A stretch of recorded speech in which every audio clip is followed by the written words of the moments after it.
I was born in Brooklyn, New York. In 2016, I had actually made my first trip to Ghana and fell in love with Ghana. I knew within that 10-day period that this was going to be home for me. Yeah. However, the journey took 9 years. In the midst of all of that, I got riffed from my job. Oh, thank you for your service. Your email is being cut off in 10 minutes. I was like, what? You know, I didn't know what I was going to do. I literally found myself unemployed unexpectedly. I'm in Ghana. And one of my girlfriends just said to me, well, you know, why are you going back to America? And I was like, and I could not come up with one solid reason to go back. What we actually are doing together is launching the largest rollout of AI in any school system in the world. What's up, guys? Welcome back to my channel. My name is Joe Hatago from Authentic African. And if you want to know what it's like to move from Los Angeles, California to Accra, Ghana, then this is the video for you.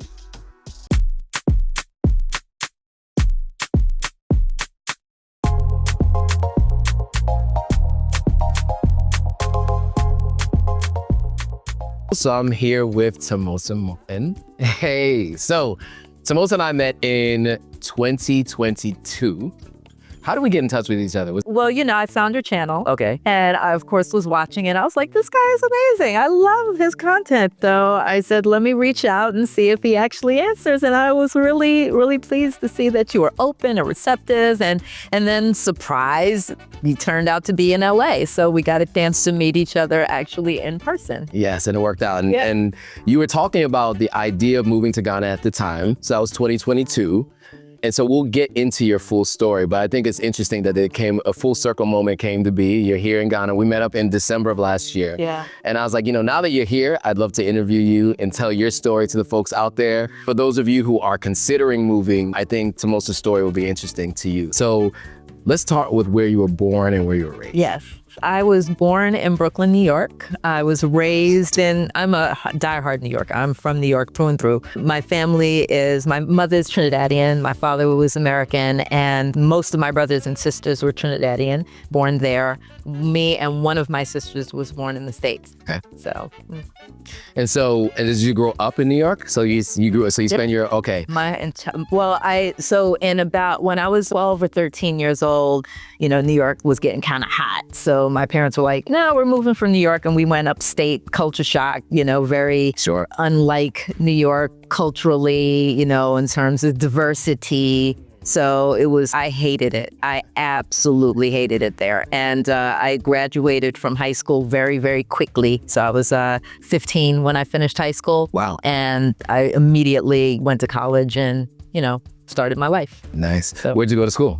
I went to so that's a whole other interesting story. So I wanted to go to a big university. So I was, you know, applying to some of the SUNY schools. Okay. I applied to actually the University of Notre Dame. Okay. And I was accepted to what I thought was the University of Notre Dame. So I was all excited. They offered me a full ride, and I was like, I'm going to South Bend, Indiana. And they were like, no, we're all-girls Catholic school in Baltimore. I was like, what? Oh, wow. Okay. So I went to the College of Notre Dame of Maryland. Okay. Had like 500 students, and it was literally like cloistered nuns and the whole. I was just like, what in the world am I doing here? And yeah, I wasn't really thrilled, but I did have the opportunity to go to an HBCU on an exchange. So I went to Morgan State in my senior year. So that was really great. And I pledged, and, you know, it was great. What'd you pledge? I'm a Delta, DST. Shout out to the Deltas. We're in an apartment of a Delta. So shout out to the Deltas, out of New York chapter. So on that note, so you entered the school Notre Dame in Maryland. What did you study there? I was a political science major. Political science major. Yeah. What was the plan after college? Why political science? I had no plan. I was 15 when I went, so I had no idea what I wanted to do. So I thought I wanted to be a lawyer, and then I actually did an internship with an attorney who actually sexually harassed me. And that was like a really unfortunate experience because, it was an opportunity to get some mentorship and, learn some things. And this guy was a total ass when I tell you. So it turned me off from the law. And then I was like, didn't know what I was going to do. So I was lost for about, I would say, 3 or 4 years after I finished school. I was just kind of floating around, just trying to figure out life, and was basically homeless.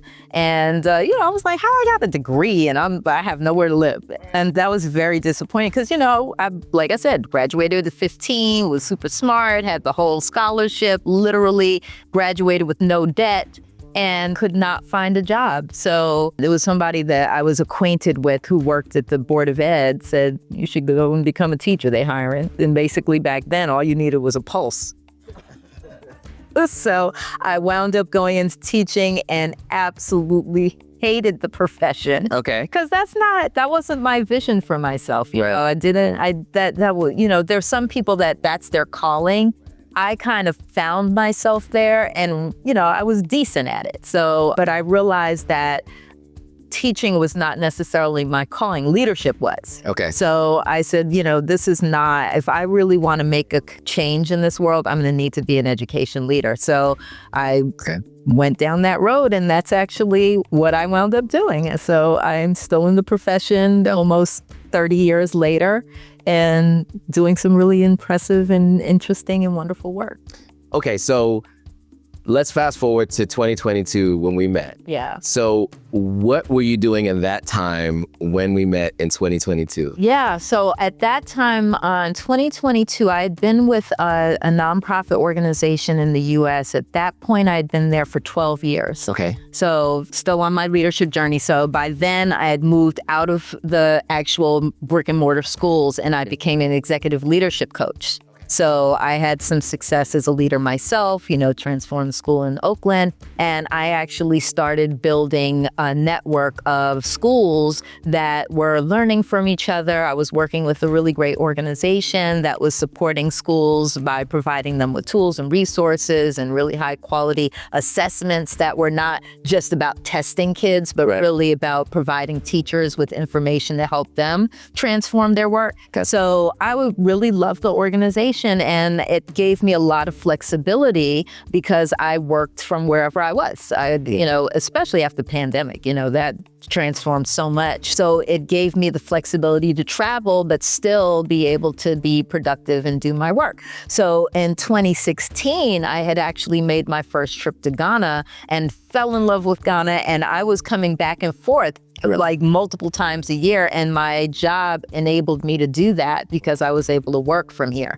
So by the time I met you in 2022, I was already well on my way to trying to figure out, how can I actually move to Ghana and be there full time? Sure. Because my job didn't allow me to be full time remote from another country, but it definitely gave me a taste of what it could look like. So now I want to skip back to the Ghana piece. So you mentioned that in 2016, you started coming to Ghana for the first time, and then you were doing research, and that's how you came across me. Mm-hmm. So when it was time to make the move, what led to the move to Ghana? Because you're here now, yes, right? I ran into you in December of last year. And in December, let me see, I actually had not yet made the decision to move. Okay. So you were on one of your trips. I was on one of my trips. Okay. Like I just mentioned, I was coming here like 2-3 times a year over the course of that period. And, what I imagined was, because, since 2016, I've been trying to figure out how can I come to Ghana and make money and, be employed. And I was applying for all these jobs. I was doing the whole USAID and UNESCO and all these, multilateral organizations and bilateral organizations. And, and I even went as far as to take the Foreign Service examination. Okay. Passed it. Okay. And still nothing, There was just, it's a very competitive market. So I was just like, I guess I'll just wait until I retire and I'll move to Ghana after, I'm done with work. And that was the trajectory that I found myself on. And it was interesting because I met people here, and I remember this one particular person that I had known for some time who was really kind of critical of me, because he was like, oh, just stop being a, chicken and just take the leap. And I was like, yeah, that's not me. I'm not that person. Security is very important to me. I'm not going to just jump into an kind of uncharted waters, especially not at this age, this big old age I'm at right now. I'm like 5 years left in the job market and I'm trying to retire. So I've got financial goals that I need to meet. So I can't completely disrupt all of that to just move to Ghana. Right. So it had to be done in a way that was intentional, that was secure, that I felt comfortable with, that felt responsible. So until that happened, I was staying right in the States. But I would still continue to travel. Like I said, my job allowed me the ability to be here for, periods of time. Sure. So when I came here and we saw each other in December, I was just on one of my trips, and it's kind of like divine. It was providence. The only thing that I could say. So I was invited here to do an education conference. I was a guest speaker. So I planned to stay here for a month. And I was going to go back home. And I had this opportunity because at the time, the president, Akufo-Addo, was doing this big citizenship push. Yep. So I was actually able to get in on that. So, I knew the right people. I was able to, get all my stuff submitted. So I was on the list to get citizenship. So my trip back home, which was supposed to happen in August, got pushed. Okay. Because I had to go through that whole process. In the midst of all of that, I got riffed from my job. So they had a huge, this is just what was happening at the time in the States. A lot of organizations, companies, it was just a bad time for employment. So my company downsized after having been there almost 15 years. And I was just like devastated. I was just, I'd never, this was the first time that I'd been in an experience like this. Any other time that I walked away from a job is because I chose to. So now I find myself in a situation where, oh my gosh, it was literally like email came. Mm-hmm. We need to meet with you. Oh, thank you for your service. Your email is being cut off in 10 minutes. I was like, what? Wow. So I was really, I didn't know what I was going to do. I literally found myself unemployed unexpectedly. I'm in Ghana. And one of my girlfriends just said to me, well, why are you going back to America? And I was like, huh. And I could not come up with one solid reason to go back. Okay. So I said, okay, well, this must be the Most High saying, you know what? You said you wanted to move to Ghana. Here you go. So now you're forced to figure it out. Because for me, failure is not an option. So I'm going to have to figure this out. But one of the things that I was really intentional about was the dollars and cents of it all. Mm-hmm. So I said, all right, so I'm going to get a severance. I've got my little savings. Let me do the math. Let me think about what the expenses are living in LA versus the expenses are living here. And I was like, well, my severance and all the things are going to last a lot longer here, if I'm reasonable. Obviously, there's levels to this. So do I need to live the most extravagant expat lifestyle? Right. No. But, I could maintain a reasonable lifestyle that's comfortable for me that would be a fraction of what it was going to cost me to live in LA. So that's part of the reason why I chose to just make the relocation. And then I said, all right, well, how much runway do I have? So how much time do I have to really figure out how to make a living here before I might have to make some hard choices about going back? So I had about a year runway. So I said, all right, let me figure this out. And that's kind of what kind of set me on the path. So we talked about you moving and living here. You had 1 year runway. Yes. Of cash. So you're in a new role now. Yeah. One, what do you do and how did you get the job? Yeah, so I had mentioned I had been trying to figure out traditional methods of employment. I've been a W-2 employee my whole life. That's what I know. And so here I am now being presented with an opportunity to leverage my skills to figure out how to make this happen here. So I really went, well, I will say this. I have worked pretty consistently since I was 20 years old. So here we are 30 some odd years later. I could use a break. It was scary, but I truly believe that failure is just not an option for me. I will always figure it out. So I took a little bit of time to just regroup and say, all right, I've got a year runway. There's no rush. I don't have to run and jump into a job just because. Sure. So I took stock of what I really wanted my life to look like, and how I wanted to live, and the quality of life that I wanted to have. So I took about a good 4-month chunk of time just to be. Okay. I was going to the gym, I was traveling, I was hanging out with my friends, having dinners, just enjoying my life. But at the same time, also really committing time to reaching out to my networks and saying, hey, I'm on the market. What's out there. Okay. So I actually was really blessed because, I've done well in my career. I have a good reputation, from my professionalism, my thoroughness, all the things that have led me to where I am now. And a girlfriend of mine, so I had 2 different people that had put me on the pathways of connecting me with 2 very different organizations. So one was an AI company called Playlab that a girlfriend of mine back in the States had a relationship with. She met the CEO. He was wonderful. She had actually mentioned me to him a year earlier. I was like, oh yeah, but she's with this organization. She'll never leave. They'd have to literally, pull her out of there kicking and screaming. So she didn't make the intro. After I had, left the organization, she was like, well, yeah, let me let you talk to this guy. So we started talking, and I absolutely fell in love with the organization, their mission, their vision, what they really stood for. And I wasn't an AI expert. I barely knew what ChatGPT was at that point. So, I was inspired by what they were doing because they wanted to transform education by really building AI literacy of educators. So it's not just off the shelf, buy this product that does things for you. It was really how do you empower people to build AI that is actually solving their unique contextual problems? I was just oh, that's really, interesting. It felt very interesting to me.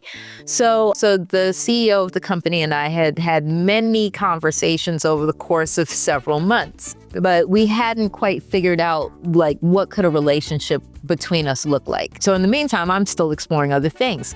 So I was then introduced to the executive director of an NGO here called TETL, Transforming Teaching, Education, and Learning. Okay. That was doing amazing work here. I mean, just as research and, technical assistance to the Ministry of Education. And the thing was, I was trying to figure out how to be of service to the ministry, and I couldn't do that as an individual. I had to figure out how to do that with an entity. So I chatted with the executive director of the agency, and it turns out that they were actually about to launch a project that was right in my wheelhouse on assessment. So that's the work that I did for 15 years, was help people to use assessments and use them well, not just for that testing thing that we were talking about earlier, but using data as a tool to really inform action and to transform the quality of teaching and learning. So I was brought onto this research project. We were looking at how are assessments being used in high school. So it was about 2-month-long thing. We went all over the country. We surveyed teachers and parents and students and leaders, and really trying to understand how is assessment being used, and is it being used in the spirit the ministry intends it to be used. Okay. So learned some amazing things, wrote a 200-page, research paper on it. As that project was ending, it turns out that by some stroke of coincidence or divine providence, the executive director of the organization that I was doing this project with had gone to San Diego and met the CEO of the AI company that I was also talking to. And things just came together. I was here in Ghana already. So what we actually are doing together is launching the largest rollout of AI in any school system in the world. So it's going to roll out to 712 high schools in Ghana. 68,000 teachers will have access to the technology that we're building together. And it's going to impact the lives of 1.4 million students in Ghana. Wow, that's awesome. That's awesome. And I'm happy for you. You know, we've all done the move to Ghana thing, trying to figure out how to work here. And that's awesome that you're working with a US company and a Ghanaian organization coming together. Yeah. And it's right in line with what you do. So that's awesome. And you're transforming lives too, so that's cool. So two things I want to get to first before we get into some of the personal stuff and where people can find you. So you moved here to Ghana. Yeah. One of the things that I like to ask people is, what are some of the challenges that you saw moving and living in Ghana? You've been here now full-time for almost 2 years? It's been about a year and change, like a year and a half. A year and a half, okay. So what are some of the challenges you see here? You know, I think that there's definitely cultural differences. Communication style is very, so, you know, I'm from New York, right? We're very direct people. We're very, you know, almost aggressive. I'm not the most aggressive, but I have that little edge to me. Sure. And, you know, that doesn't necessarily go over very well, you know, particularly when you're dealing with conflict. I think Ghanaian people tend to be a little bit more reserved and less confrontational. Very, you know, not confrontational people, and I think that in general, they don't like to disappoint. And trying to be diplomatic are sometimes veiled in their communication, and sometimes don't always provide all of the information up front that you might need to make an informed choice about how you move forward with things. Sure. So that can be frustrating if you're used to very direct, cut and dry, black and white kind of communication style. So that's something that, you know, you have to navigate, because they're not going to change. So you have to figure out how you're going to adapt and, you know, ask the right questions, or, you know, manage your emotions or what have you. So I think that's something really important to be aware of. And I think, you know, especially living here in Accra, English is spoken. So, you know, you don't have to learn any of the local languages, but it's probably well advised that you do. Yeah. So I am trying to learn Tree. It's not an easy language to learn. I mean, you know, at this point in my life, you know, learn a new language now. I get it. Those synapses. So, but yeah, I think and people appreciate it if you're able to, you know, at least do some basic readings or something. And then, you know, even working in a professional environment, you know, the English is the language of business. But when you're sitting in a room full of Ghanaians that speak a particular language, they're going to slip into that. And then you're sitting there like, what? I am also familiar with that for sure. Any other advice you would give to anyone? You know, you mentioned learning the language. Yeah. You mentioned some of the challenges just in terms of communication style. What other advice would you give to people? I mean, you originally were thinking, I don't want to move here without making sure it made dollars and cents. Right. The circumstances were such that you ended up coming here and it worked out. It did. Right? Yeah. I know a lot of people make an emotional decision to move. I was one of those people. Luckily, it worked out for me until it didn't. But what other advice would you give to folks who are thinking about moving here, especially those who come in December? My goodness. That emotional attachment, and they're just like, I want to move, right? I had that. Yeah. I mean, when I first came to Ghana, I was bought in immediately. I knew within I think my first trip here was maybe 10 days. Okay. But I knew within that 10-day period that this was going to be home for me. Yeah. However, the journey took 9 years. Right. So I think that people sometimes make the, you know, snap judgment to just come. Yep. And don't really know, well, what is it really? Because December in GH is not life in GH. 100%. You know, you come here and it's like party, party, party, and you're on vacation and you're just in a very different headspace than when you're living your day-to-day life. So I think it's really important to come frequently. I think it's important to come when it's not December. I think it's important to have a non-tourist experience. Like, you know, you're not, because to my earlier point about cost, there's levels to this. You can live like a, December and GH expat, but you are going to bleed money. 100%.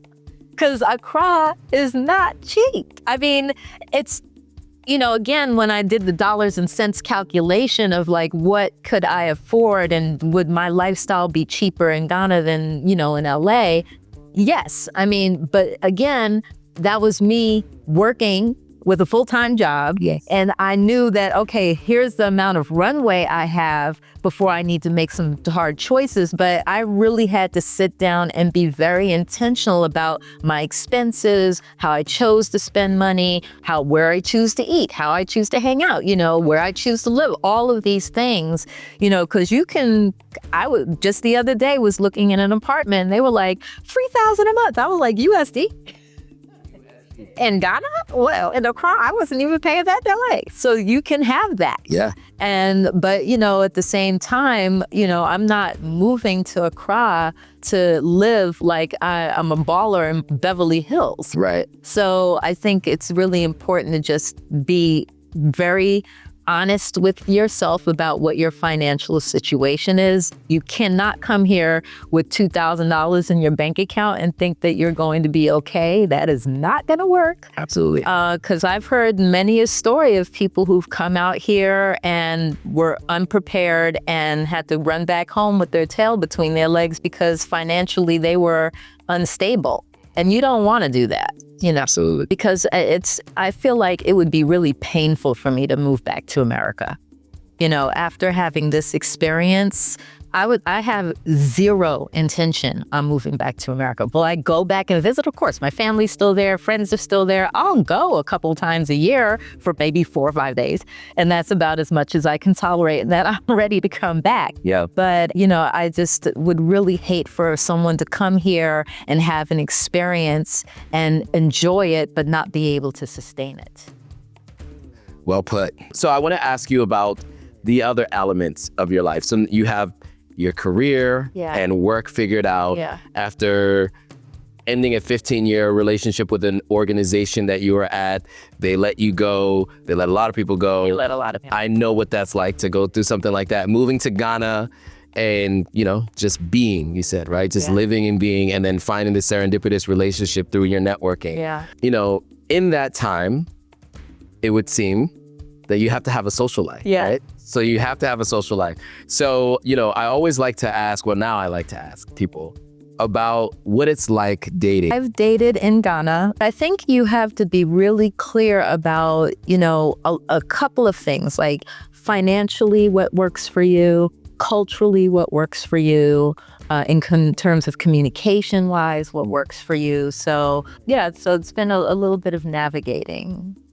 I would say so. As someone who's dated, I would say it's definitely different. From your experience, what were some of the cultural differences you noticed dating in Ghana versus dating in the States? I think that men here tend to, let's just be frank, love bomb. They will love bomb you. And it's so interesting because it almost feels like a trap. Because I don't necessarily think that the behavior is sustainable. So it's like the frequency of communication, the frequency of the compliments, the frequency of wanting to be around you and see you. And it's like, I've been around the block a few times and this is definitely not sustainable behavior. So it feels kind of like the bait and switch, like get you all, addicted to this behavior. And then now you're chasing that high, right? That's the first time I've ever heard it put that way. But that makes sense. I think that's one of the things I hear most. I've heard the I love you get said pretty quickly. And it doesn't seem to match the behavior as time goes on. Generally, what in America, what we see is we tend to slowly ease into that. You see that culturally, it happens a little faster here. They would be like, I love you. And it's like, wait, we're 15 minutes into the date. So those are some of the major differences. I just wanted to touch on that briefly because I think it's important. Okay, so we talked about what you're up to career-wise. And so I'd love for you to talk about, because you mentioned, I don't know if we mentioned this on camera or in our earlier discussions, but they're looking to raise some funds, right, for the business. So I'd love for you to tell the folks where they can find the company online, and then also where they can find you online if anybody wants to reach out to you and interview you or partner with what you guys are doing. Yeah. So as I mentioned earlier, this is the largest rollout of AI in any school system globally. And what's been really fascinating and exciting about this is that it's getting a lot of attention from other ministries of education on the continent. So in East Africa, other countries in West Africa. So what we're doing is really kind of pioneering what AI could look like and responsible. I think what's really important is this notion of how do you roll out AI responsibly? Sure. And how do you do so in ways that are contextually relevant? Because we know that, well, I don't know that everybody knows this, but the majority of AI engineers are in the US and Europe. Yep. So when you're thinking about bias and when you're thinking about, who's creating the algorithm, it's not necessarily representative of people that look like you and I and people that live here in Africa. So the fact that we're actually being empowered through this platform to build AI that is Ghanaian. So when you query it, it's going to default to culturally local, contextual answers. Sure. So I think that that's really incredibly important. So anyone who's interested in finding out more or, interested in contacting me, I have Instagram, Teimosa Martin. Yeah. So, and LinkedIn obviously is my professional profile. And then Playlab.ai is the AI company that we're working with. And T-TEL is transforming teaching, education, and learning. Their website is t-tel.org. And, all around just doing incredibly inspirational, impactful, and, deeply meaningful work. Well put. All right. Well, thank you, Tamosa, first of all, for doing this. It's long overdue. I'm glad to have you on the platform. And also, if you guys made it all the way to this point in the video, I want to thank you guys for watching. If you like this interview, hit that thumbs up. If you have any questions, if there are any comments or thoughts you think that I didn't ask Tamosa, put it in the comments below. All the information that she mentioned is going to be in the description below. And if you haven't already, hit that subscribe button, hit that notification bell so you're notified every time a new video comes out. And with that, thanks for watching. See you guys all in the next video. Bye, guys. Thank you. Bye. Bye. All right, guys, if you like this video, go ahead and hit that subscribe button, hit that notification bell, like, comment, and share it with your friends. All right, see you on the next video.